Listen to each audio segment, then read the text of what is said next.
Hello, true crime family. As you all know, I've been working on a list of questions that I want to present to Truckee law enforcement, the mayor's office, the town council. I know that if we had these questions answered, it would really put some of our minds to ease. So we'll just get started because I worked last night and I need to go to bed. So anyhow, the first question is, it was stated in the presser that 19,000 man-hours were submitted for reimbursement. I know this will need to be an itemized submission. May we please have a copy of this itemized statement of hours and all areas searched in this document? Number 2, we now know that AWP searched a total of 3 man-hours compared to law enforcement's 19,000 man-hours. Could you please explain how, in 3 hours, AWP found Kiely's car 50 foot from the shore, 14 foot down in Prosser Reservoir, and law enforcement found nothing in 19,000 man-hours? Number 3, why did law enforcement single out Prosser Creek Reservoir, telling AWP no need to search Prosser Reservoir, it has been completely searched and cleared?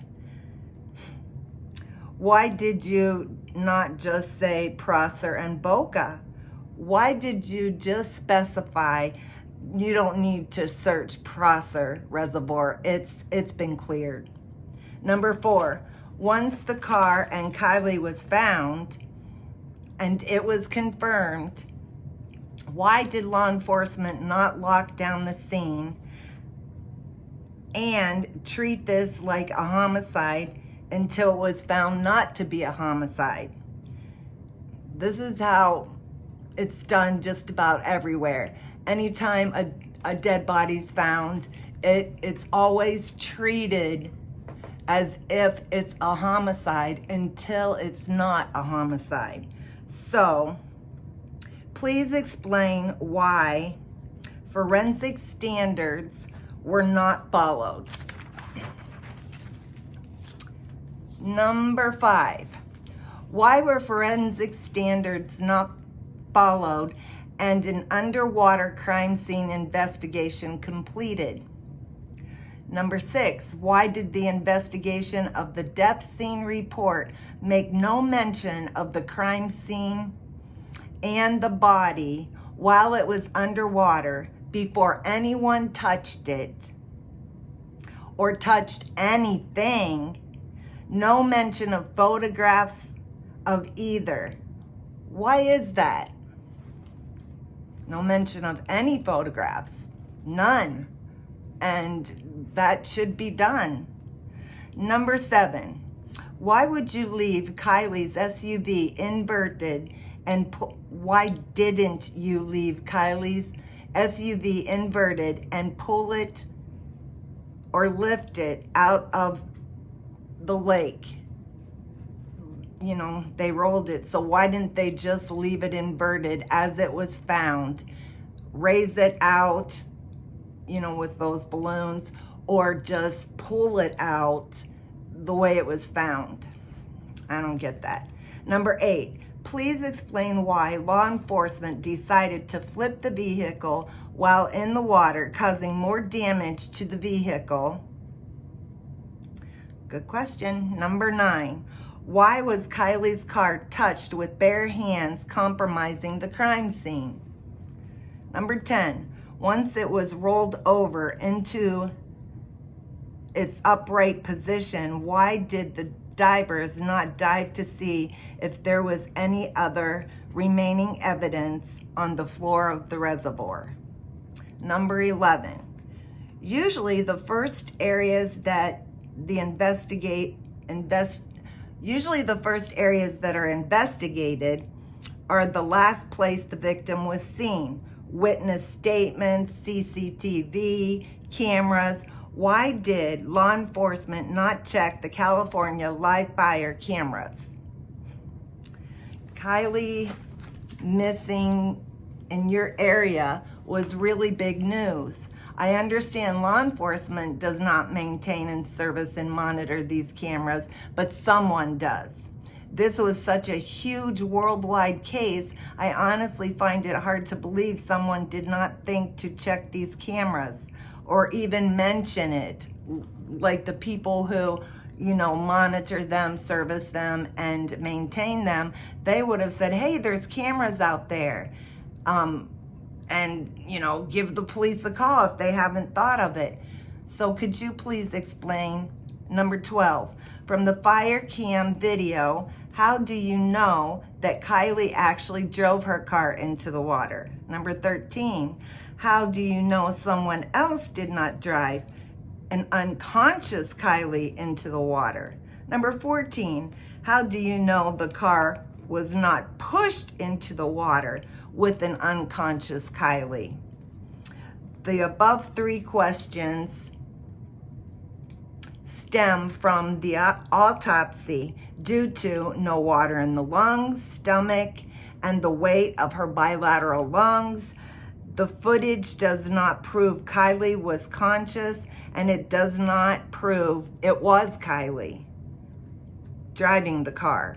Number 15, the autopsy results were completed several weeks back. Why did you wait so long to tell us it was an accidental drowning when this could have put much of this to rest? Please explain. Number 16, why do law enforcement allow these parties that minors attend year after year, knowing alcohol and drugs are being consumed by minors? Several adults and children have stated this has been going on for years. Please explain. Number 17, selling alcohol requires permits. Why is it allowed? So you know how they had that sign up, selling drinks and how much they were, and the Venmo, and they know that this goes on. So why do they allow it to go on? I don't get it.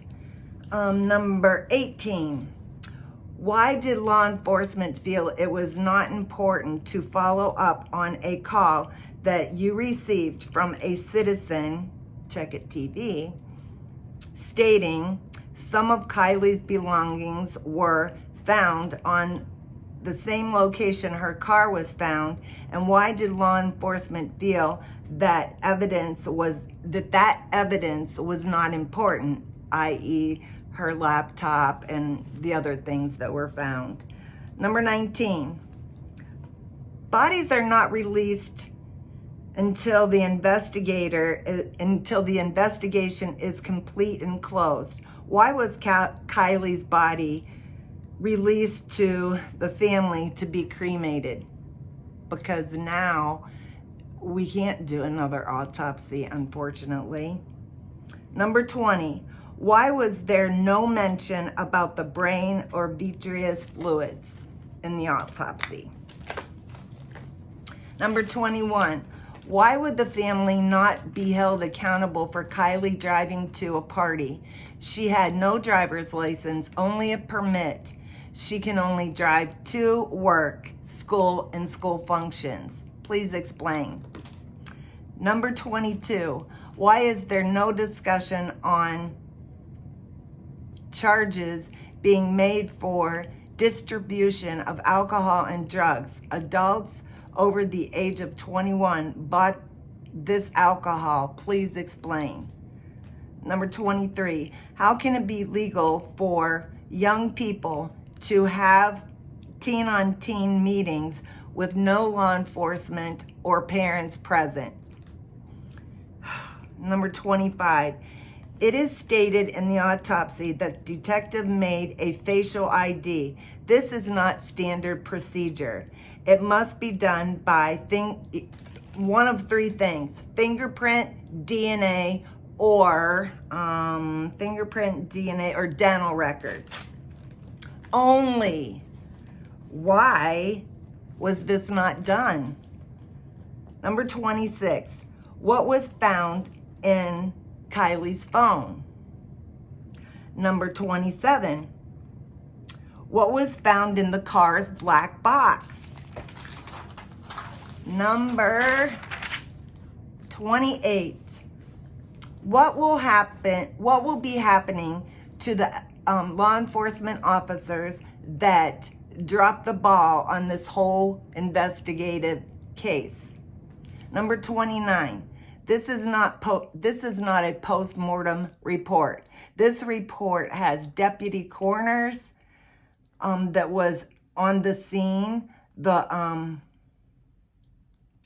It also had the lead detective's report, the pathologist's report, the toxicology report, and it is still an incomplete autopsy. Why? I just feel if these questions were answered, it would put our minds to ease. You know, I don't understand what's so hard about this. I cannot believe that here we are almost 7 weeks out. I think it's about 7 weeks out. And we have not even heard from any law enforcement.